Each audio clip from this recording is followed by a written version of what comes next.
Congress committee ప్రధాన కార్యదర్శి గౌరవనీయులు మా చిచ్చా నాగేష్ రెడ్డి గారు, అదేవిధంగా ఎడపల్లి మండల కాంగ్రెస్ పార్టీ అధ్యక్షులు, రైతు కుటుంబం నుంచి వచ్చినటువంటి రైతు శ్రీ పులి శ్రీనివాస్ గారు, వెండెల కిషన్ గారు, మా జిల్లా కాంగ్రెస్ కమిటీ ఉపాధ్యక్షుడు గంగారెడ్డి గారు, మీ అందరికీ ఈరోజు మీతో షేర్ చేయడానికి ముఖ్య అంశం నిజామాబాద్ జిల్లాలో వ్యవసాయానికి అనుగుణంగా ఉన్నటువంటి నిజామాబాద్ జిల్లా.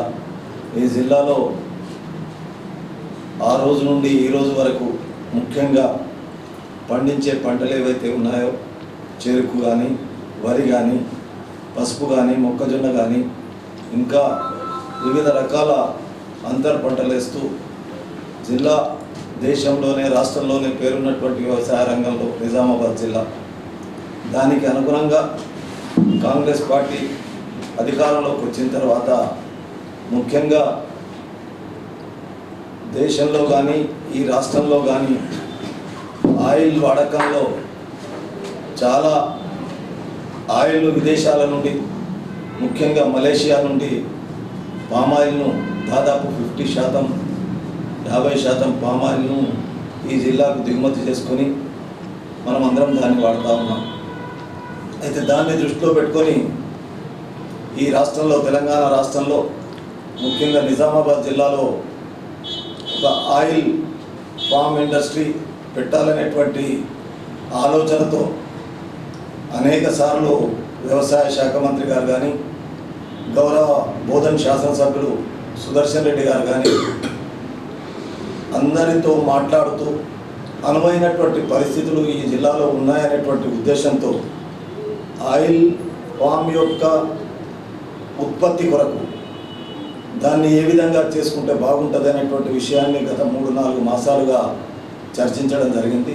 దానికి అనుగుణంగా ఏదైతే pre unique India private limited company వాళ్ళు, pre unique India committee oil palm company వాళ్ళు మన నిజామాబాద్, నిర్మల్కు సంబంధించినటువంటి ప్రాంతాల్లో వాళ్ళు అన్వేషించి ఎక్కడైతే ఆయిల్ సాగుకు అనువైనటువంటి భూమి ఉందో ఆ భూమిలో ఆయిల్ ఫామ్ను ఉత్పత్తి చేస్తూ ఇక్కడ ఒక ఇండస్ట్రీని తీసుకురావడానికి ప్రయత్నం జరుగుతుంది.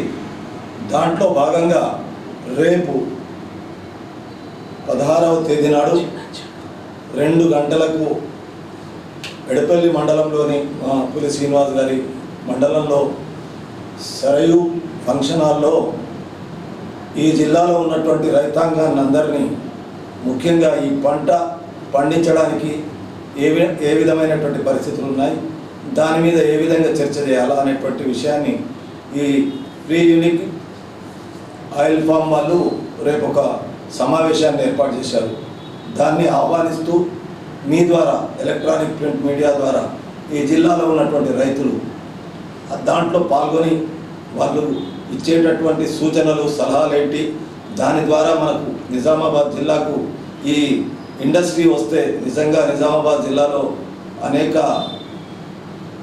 వాతావరణ పరిస్థితులు అనుకూలంగా ఉన్నా ఇవాళ మనకు రైస్ మిల్స్ తప్ప వేరే ఇండస్ట్రీ లేకపోవడం వల్ల ఈ ఇండస్ట్రీ వస్తే ఇటు రైతాంగానికి, ఇటు ముఖ్యంగా దాదాపు 1000 నుంచి 1500 మంది కార్మికులకు ఉద్యోగ అవకాశాలు వివిధ రంగాల్లో దాంట్లో దొరుకుతాయనేటువంటి ఉద్దేశంతో మేము మీ ద్వారా కోరుకునేది, రేపటి సరయులో జరిగేటటువంటి ఫంక్షన్ హాల్లో మీటింగ్లో మీరంతా పాల్గొనాలనేటువంటి మాట అన్ని వర్గాలకు సంబంధించినటువంటి రైతులకు, పార్టీలకు అతీతంగా రైతు సోదరులకు ముఖ్యంగా దీంట్లో 2 గంటలకు పాల్గొని దాంట్లో వాళ్ళు ఇచ్చేటటువంటి సూచనలు, సలహాలను మనం తెలుసుకొని ఈ పామాయిల్ పంటను పండించడానికి ఏ విధంగా మనకు పంటను వేయాలా, దానివల్ల మనకు ప్రయోజనం ఎంత ఉంటుంది, ఎంత ఖర్చు ఉంటుంది, ఎంత లాభం ఉంటుంది అనేటువంటి విషయాన్ని తెలుసుకోవడానికి మనం అందరం దాంట్లో సమావేశం కావాలని వాళ్ళని కోరుతా ఉన్నాం.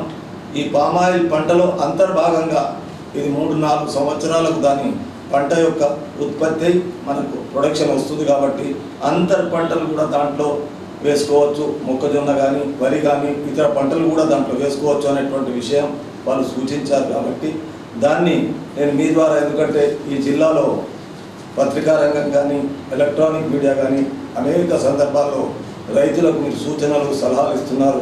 ఆ సూచనల సలహాల రూపకంలో ఈరోజు రేపు జరిగేటటువంటి కార్యక్రమంలో వాళ్ళను ఆహ్వానించడానికి, వాళ్ళను పాల్పంచుకోవడానికే మేమందరం, నేను కానీ మా చైర్మన్లు కానీ, ఈరోజు రైతులను ఉద్దేశించి మాట్లాడే పెద్దలందరూ కానీ దాంట్లో పాల్గొనాలని కోరుకుంటూ, రేపు ఆ సమావేశానికి ఆ కంపెనీకి సంబంధించినటువంటి CEO ఆల్ ఇండియాలో ఉంటాడు ఆయన, ఆ CEO వస్తూ ఉన్నాడు. ఆయనతో పాటు వాళ్ళ కమిటీ మెంబర్స్ వస్తున్నారు. అదేవిధంగా పెద్దలు సుదర్శన్ రెడ్డి గారు కూడా దాంట్లో పాల్గొంటున్నారు, బోధన శాసనసభ్యులు. వాళ్ళందరినీ 2 గంటలకు రైతులను ఆహ్వానిస్తూ ఉన్నా. అంతేకాకుండా ముఖ్యంగా నిన్న వ్యవసాయ శాఖ మంత్రి తుమ్మల నాగేశ్వరరావు గారు కూడా హైదరాబాద్లో ఈ కంపెనీ విషయము, ఆయిల్ ఫామ్ ప్రొడక్షన్ విషయము, ఇండస్ట్రీ వస్తే ఏ విధంగా లాభాలు ఉంటాయనేటువంటి విషయాన్ని ఆయన కూడా రాష్ట్ర వ్యాప్తంగా ఆయన కూడా ఒక ఫామ్ ఉంది. దాదాపు 300 ఎకరాల పామ్ ఆయిల్ ఫామ్ ఖమ్మం జిల్లాలో ఉంది. ఆయన 10 సంవత్సరాల నుంచి చేస్తూ ఉన్నాడట. దాని ఉత్పత్తి, దాని లాభ నష్టాలు నిన్న ఆయన ప్రెస్లో అక్కడ చెప్పాడు. కాబట్టి దయచేసి మీతో కోరుకునేది, ఈ అంశాన్ని మన జిల్లాకు ఒక ఇండస్ట్రీ వస్తే ఏ విధంగా లాభం ఉంటుంది, రైతులకు ఏ విధంగా లాభం ఉంటుంది. ఇప్పుడు ఒక ఉదాహరణకు నాకు తెలిసినంత మట్టుకు నిర్మల్ జిల్లాలో కానీ, నిజామాబాద్ జిల్లాలో కానీ దాదాపు ఇప్పటి వరకు ఒక 2 సంవత్సరాల నుంచి ఆయిల్ పామ్ ఉత్పత్తి కొరకు ఏదైతే చెట్లను పెట్టారో 2-3 సంవత్సరాలు 6,000 ఎకరాల వరకు దాదాపు పెట్టినటువంటి విషయాన్ని మాకు తెలిసినటువంటి విషయం. ఇంకా మాకన్నా ఎక్కువ మీకు తెలుస్తుంది. ఈ పంట వల్ల ఇటు రైతాంగానికి, అటు ఆయిల్ ప్రొడక్షన్ అయిన తర్వాత ఆయిల్ మన రాష్ట్రంలో కానీ దేశంలో కానీ వాడుకోవడానికి ఉపయోగపడుతుంది అనేటువంటి విషయాన్ని మీ ద్వారా తెలియజేస్తాం.